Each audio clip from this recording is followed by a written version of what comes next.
যুক্তরাষ্ট্র এবং ইসরায়েলের বিরুদ্ধে চলমান যুদ্ধে ইরানকে সামরিক ও আর্থিক সহায়তা দেওয়ার প্রস্তুতি নিচ্ছে চীন। মার্কিন গোয়েন্দা সূত্রের বরাতে এই তথ্য জানিয়েছে সিএনএন, যদিও চীন বা ইরানের পক্ষ থেকে এ বিষয়ে কোনো মন্তব্য করা হয়নি।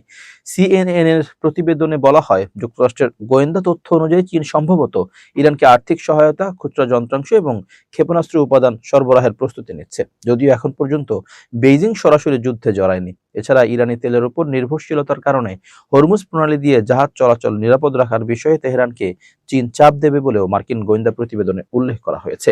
সংশ্লিষ্ট একটি সূত্র সিএনএনকে বলেছে, চীন তাদের সমর্থনের বিষয়ে অনেক বেশি সতর্ক। তারা যুদ্ধের অবসান চায়, কারণ এটি তাদের জ্বালানি সরবরাহকে ঝুঁকির মধ্যে ফেলেছে।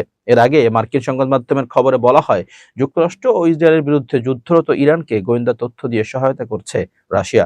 যদিও চীন এবং রাশিয়ার পক্ষ থেকে সামরিক কোনো সহায়তা পাচ্ছে কিনা ইরান সে বিষয়ে খোলাসা করতে রাজি হন ইরানের পররাষ্ট্রমন্ত্রী আব্বাস আরাকচি।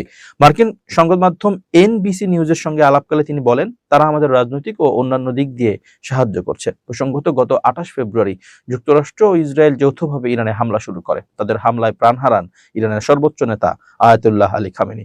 এই হামলার নিন্দা জানালেও সক্রিয়ভাবে ইরানকে সহায়তার কোনো ইঙ্গিত দেয়নি দুই পরমাণু শক্তিধর দেশ রাশিয়া ও চীন।